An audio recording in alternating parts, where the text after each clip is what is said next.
Благодарам, почитувана подпредседателки, почитувани министри, колеги, пратеници.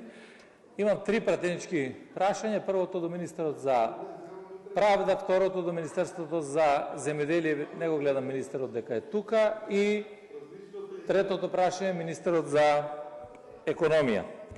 Првото прашање се однесува за една тема која што ја поставив минатиот пат на пратенички прашања на 26 март 2026 година.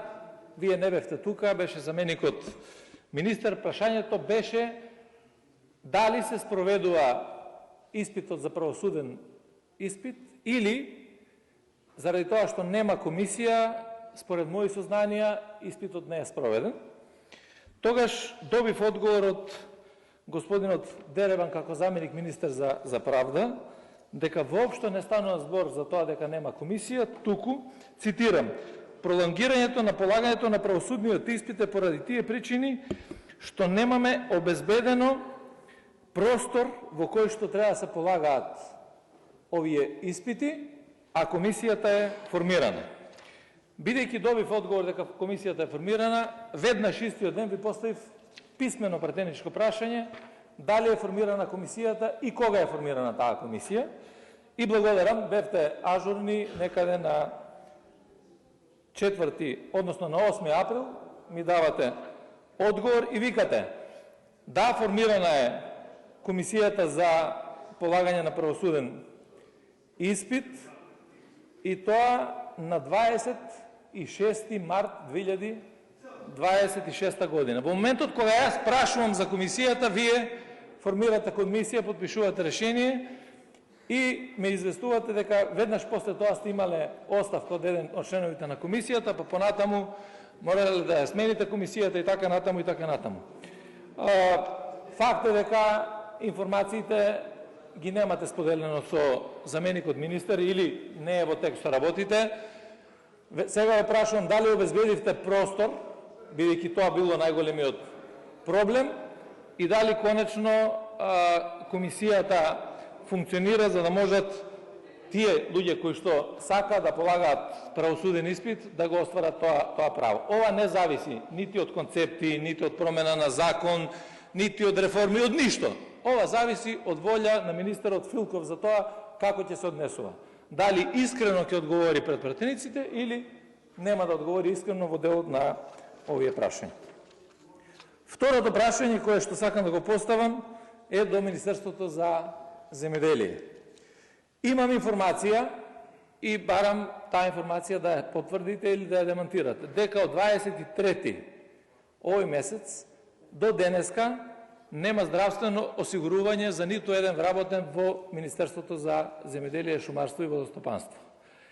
Според достапните податоци, 1100 вработени во Министерството, дополнително додадени инспекторати, околу 1500 луѓе вкупно, од 23 до денеска немаат здравствено осигурување, луѓе кои што имале потреба од лечење на деца, луѓе кои што требале да заминат на операции, така натаму и така натаму.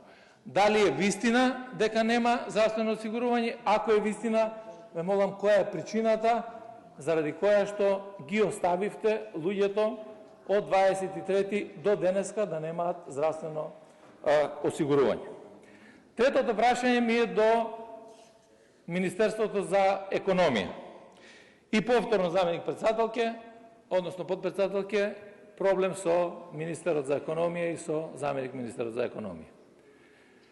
Секогаш кога треба да му се поставуваат прашања, ќе дојде, ќе замине, приватните работи се поважни отколку што е економијата, нема да присуствува на седници, ќе бара оправдувања, после ќе дојде, ќе кажува како ние сме го критикувале, зашто тој не сака да доаѓа на седници на поставување на пратенички прашања. И се прашувам самиот, нели се срами од премиерот, од замениците премиери, од тие кои што седат секој ден на сите пратенички прашања, затоа што и тоа не е тешко да го видите, неколку од министрите и остатокот сите заменици, едни исти присутни, едни исти одсутни. Едни исти сакаат да разговараат со пратениците, другите се поважни од сите во државата и не ги фермаат никого во собранието. Моето прашање се однесува на една тема, а тоа е за странските инвестиции. Нели Македонија сега е трета земја во Европа, во светот и така натаму. Меѓутоа податоците од Народна банка, од гувернерот кој што сега го избравме, вели дека имаме пат на странските инвестиции.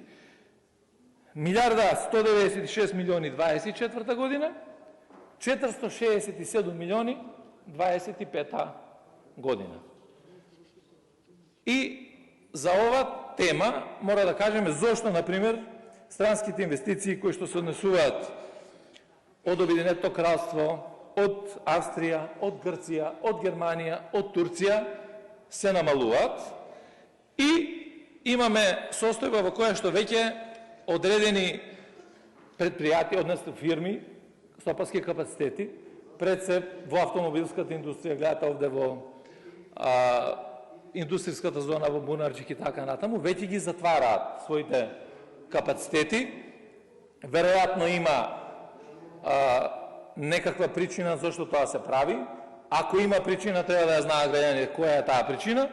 И да се надоврзам на ова, имаме уште едно заминување на еден инвеститор странски во најава. Имено, имам информација, не знам дали е точна, тоа треба да го потврди министерот за економија, ако воопшто знае нешто во тој дел, ако не, нека праша па ќе одговори писмено, дека рудниците Злетово и Тораница до крајот на мај месец ќе бидат затворени како странска инвестиција. И на тој начин 400 луѓе во Пробиштип, 400 луѓе во Крива Паланка ќе останат без работа.